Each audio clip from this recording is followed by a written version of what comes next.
अंतिम दृश्य।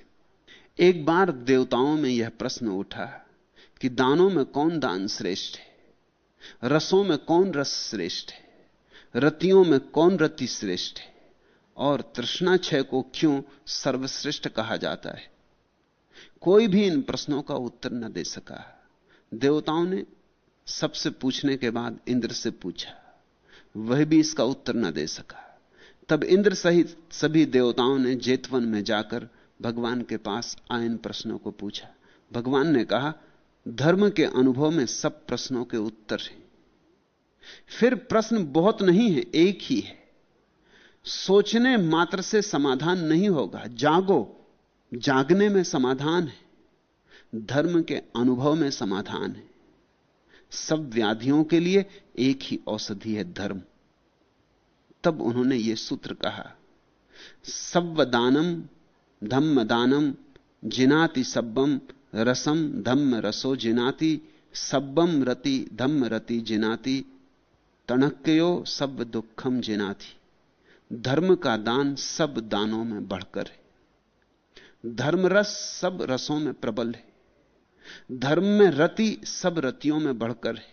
और तृष्णा का विनाश सारे दुखों को जीत लेता है। और धर्म की उपलब्धि उससे होती है, इसलिए सर्वश्रेष्ठ है।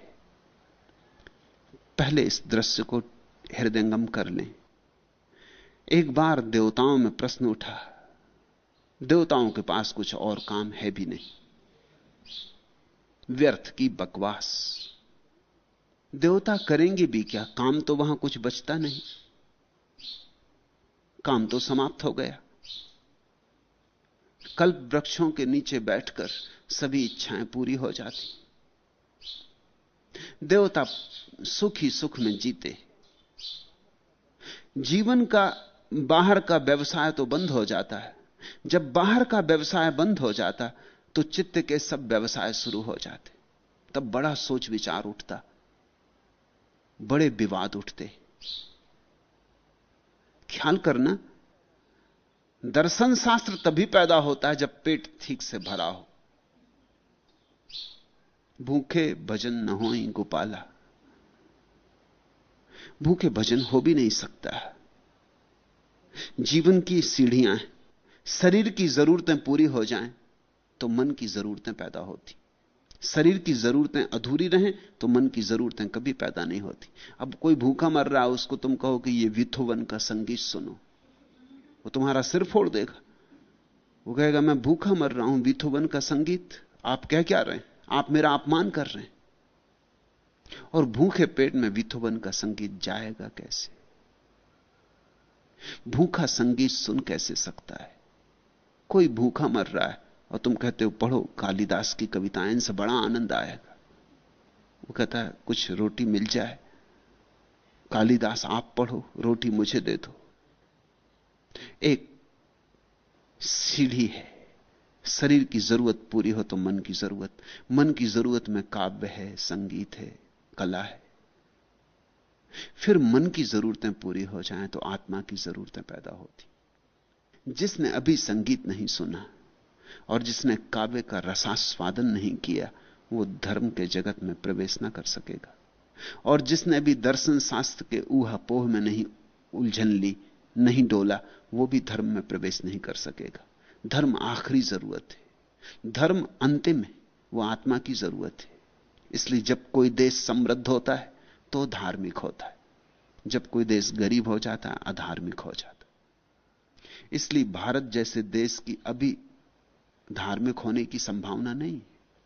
अभी भारत के कम्युनिस्ट होने की संभावना है, धार्मिक होने की संभावना नहीं। इसलिए लोग हैरान भी होते हैं। पश्चिम से लोग आ रहे हैं पूरब में तलाश करते धर्म की। पूरब के लोग हैरान होते हैं कि मामला क्या है। पूरब के लोग पश्चिम जा रहे हैं। कैसे अच्छी इंजीनियरिंग आ जाए, कैसे अच्छे डॉक्टर हो जाएं, कैसे टेक्नोलॉजी, कैसे विज्ञान, इसके लिए पश्चिम जा रहे हैं। पूरब के सोच विचारशील लोग पश्चिम की तरफ भाग रहे हैं कि एक डिग्री पश्चिम से और ले आएं। और पश्चिम से लोग डिग्रियां इत्यादि फेंक कर कूड़े करकट में डाल के, यहां मेरे सन्यासियों में कम से कम 20 पीएचडी। तुम एक को भी ना पहचान पाओगे कि आदमी पीएचडी। यहां कम से कम 50 एमए, तुम एक को भी ना पहचान पाओगे। और ऐसा तो बहुत कम है कि ग्रेजुएट कोई ना हो, मगर तुम एक को ना पहचान पाओगे। सब कचरे में डाल के चले आए। दो कौड़ी की हो गई बात है। यहां कोई पीएचडी हो जाता तो अखबारों में खबर छपती, जुलूस निकाला जाता। मैंने सुना इलाहाबाद में जब पहला आदमी मैट्रिक हुआ था तो हाथी पे बैठ के जुलूस निकाला गया। यहां कोई आदमी पश्चिम पढ़ने जाता था, अखबारों में खबर निकलती जैसे कोई भारी घटना घट रही कि वो पश्चिम पढ़ने जा रहे हैं। पश्चिम पूरब की तरफ आ रहा, क्योंकि पश्चिम अब संपन्न है। उसने शरीर का सुख जाना, मन के सुख जाने, अब आत्मा की पीड़ा उठनी शुरू हुई। इस बात की बहुत संभावना है कि भविष्य में पश्चिम पूरब हो जाए और पूरब पश्चिम हो जाए। इस बात की बहुत संभावना है कि सूरज पश्चिम से उगे और पूरब में डूबे। देवताओं के पास कुछ और तो काम नहीं, इसलिए अक्सर ऐसी बहुत कहानियां आती बौद्ध शास्त्रों में, जैन शास्त्रों में, हिंदू शास्त्रों में। देवताओं में बड़ा विवाद उठता है छोटी छोटी बात पर। हालांकि देवता उत्तर किसी बात का भी नहीं पा सकते, क्योंकि सब बुद्धि का खिलवाड़ है, आत्मिक अनुभव नहीं। स्वर्ग में आत्मिक अनुभव नहीं घटता, नहीं घट सकता। सुखी आदमी आत्मा का चिंतन शुरू करता है, मगर चिंतन में ही अटका रहता है। सुखी आदमी को चिंतन से आगे जाना पड़े, अनुभव में, साधना में। एक बार देवताओं में प्रश्न उठा, दानों में कौन दान श्रेष्ठ, रसों में कौन रस श्रेष्ठ, रतियों में कौन रति श्रेष्ठ, और तृष्णा क्षय को क्यों सर्वश्रेष्ठ कहा जाता है। कोई भी इन प्रश्नों का उत्तर न दे सका। यह मत समझना कि उत्तर लोगों ने नहीं दिए, उत्तर तो दिए होंगे, 1000 उत्तर दिए होंगे, लेकिन कोई भी उत्तर उत्तर नहीं था। तुम ये मत सोचना कि देवता बिल्कुल बुद्धू हैं, क्योंकि तुम ये कहानी पढ़ोगे तुमको लगेगा अरे हम ही उत्तर दे सकते, इसमें देवता उत्तर नहीं दे सके। ये तो बात कुछ जस्ती नहीं। तुमसे कोई पूछे दानों में कौन दान श्रेष्ठ, तुम भी कुछ उत्तर दोगे, सही गलत की बात। और उत्तर तो दिए गए होंगे, लेकिन कोई उत्तर समाधान कारक नहीं था। कोई उत्तर ऐसा नहीं था कि उसको सुनते ही चित्त शांत हो जाए, उसको सुनते ही सत्य का अनुभव हो जाए, उसको सुनते ही, श्रवण करते ही चित्त का विकल्प जाल टूट जाए और लगे कि हां यही ठीक है। कोई ऐसा सत्य नहीं खोजा जा सका जो स्वयं सिद्ध मालूम पड़ा हो। तब देवताओं ने इंद्र से पूछा, इंद्र है देवताओं का राजा, सोचा शायद इंद्र को पता हो। वह भी इसका उत्तर न दे सका। नहीं कि उसने उत्तर न दिए होंगे, जरूर उत्तर दिए होंगे। उत्तर तो कोई भी देता है। तुम गधे से पूछो, वो भी उत्तर देगा। तुम जरा किसी से भी पूछो, कोई भी बात पूछो, उसे पता हो कि ना हो, मगर वो उत्तर देगा। उत्तर देने का मौका कोई नहीं चूकता, क्योंकि ज्ञानी बनने का मौका मुफ्त में कौन चूके। किसी से भी पूछो, जिन बातों का उन्हें कोई अनुभव नहीं, ऐसा आदमी तुम्हें मुश्किल से मिलेगा जो कहेगा मुझे पता नहीं। ऐसा आदमी मिले उसके चरण पकड़ लेना, क्योंकि उस आदमी में कुछ सच्चाई है। नहीं तो हर एक उत्तर दे रहा है, कुछ भी पूछे जाओ उत्तर दे रहा है, कुछ पता नहीं है और उत्तर दे रहा है। जिन्होंने खुद कभी जिंदगी में कुछ नहीं किया वो हर एक को सलाह दे रहे हैं। जो अपनी सलाहों पे कभी नहीं चले, मौका आ जाए फिर भी नहीं चलेंगे, वो दूसरों को सलाह दे रहे हैं, दूसरों को मार्ग दिखा रहे हैं। यहां अंधे अंधों को मार्ग दिखा रहे हैं, और इसलिए सारे लोग गड्ढों में पड़े हैं, नेता भी और अनुयायी भी। इंद्र ने भी उत्तर दिया होगा, राजा है देवताओं का, ऐसे स्वीकार तो नहीं कर लिया होगा कि मुझे पता नहीं। पहले तो अकड़ के बैठा होगा सिंहासन पर, कहा होगा अच्छा सुनो, सब समझाया होगा, मगर कोई तृप्त नहीं हुआ। मजबूरी में बुद्ध के पास आना पड़ा। उत्तर तो बुद्धों के पास ही है, बुद्धत्व में ही उत्तर है, जागे हुए में ही उत्तर है। जो भीतर ज्योतिर्मय हुआ है उसी के पास उत्तर है। भगवान ने क्या कहा? भगवान ने कहा धर्म के अनुभव में सब प्रश्नों के उत्तर हैं। तुम्हारे प्रश्न अलग अलग नहीं हैं। तुम पूछते हो दानों में कौन दान श्रेष्ठ, रसों में कौन रस श्रेष्ठ, रतियों में कौन रति श्रेष्ठ, और तृष्णा क्षय को सर्वश्रेष्ठ क्यों कहा है? यह कोई अलग अलग प्रश्न नहीं है, एक ही प्रश्न है और एक ही इनका उत्तर है। मगर सोचने मात्र से समाधान न कभी हुआ है न होगा। जानने से समाधान होता है, दर्शन से समाधान होता है, अनुभव से समाधान होता है। सब व्याधियों की एक ही औषधि है। बुद्ध ने कहा, जागो, मेरे जैसे हो जाओ।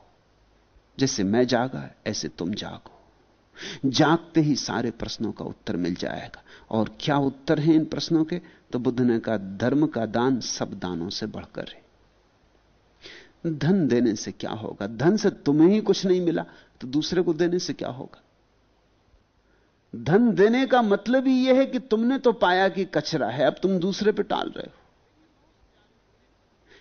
धर्म के दान से, धर्म दान क्या? पहले तो धर्म को पाओगे तभी तो दान कर सकोगे ना। जो तुम्हारे पास नहीं उसका दान कैसे करोगे? धन हो तो धन का दान कर सकते हो, धर्म हो तो धर्म का दान कर सकते हो। धर्म भीतर का धन है, धर्म आत्मधन है। पहले धर्म को पालो, फिर उसे बांटो, फिर जो भी धर्म के लिए प्यासा दिखे उसमें उंडेल दो। तुम जागो और दूसरों को जगाओ। धर्म का दान सब दानों में श्रेष्ठ, और धर्म रस सब रसों में प्रबल है। संगीत में थोड़ा सा रस है। क्यों? क्योंकि संगीत में भी थोड़ी सी तन्मयता हो जाती। संभोग में भी थोड़ा रस है, क्योंकि संभोग में भी क्षण भर को तन्मयता हो जाती। मगर धर्म रस में सदा को तन्मयता हो जाती। गए सो गए, फिर कोई लौटता नहीं। डूबे सो डूबे, एक रस हो जाते हो परमात्मा में। संभोग में जिससे तुम्हारा प्रेम है, क्षण भर को एक रस होते हो, फिर अलग हो गए, और फिर अलग होने की पीड़ा और भयंकर हो जाती। संगीत थोड़ी देर को कानों को मीठा लगता है, फिर संगीत चला गया, फिर शोरगुल है जगत का। शराब पी ली, थोड़ी देर को तन्मय हो गए, फिर नशा उखड़ेगा। धर्म ऐसा नशा है जो एक दफे हुआ तो फिर उखड़ता नहीं, पिया सो पिया। और धर्म ऐसा नशा है कि बेहोशी भी लाता है और होश को नष्ट नहीं करता, होश को बढ़ाता है। धर्म अद्भुत नशा है। होश और बेहोशी साथ साथ पैदा होते, एक तरफ मस्ती छा जाती और एक तरफ परम होश भी होता है। तो धर्म रस सब रसों में बढ़कर, और धर्म में रति सब रतियों से बढ़कर है। प्रेमों में सबसे बड़ा प्रेम है धर्म से प्रेम।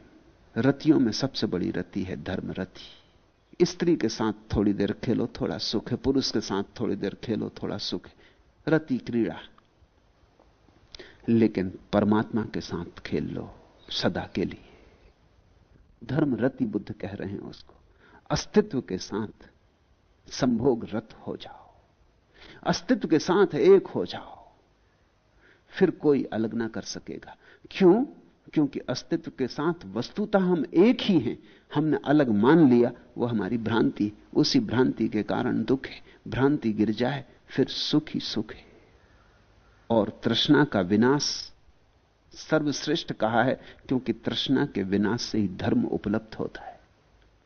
इसलिए बुद्ध ने कहा, तुम्हारे प्रश्न अलग अलग नहीं, एक ही प्रश्न है, और मेरा उत्तर भी एक है, एक शब्द में, धर्म। एस धम्मो सनातनो। आज इतना है।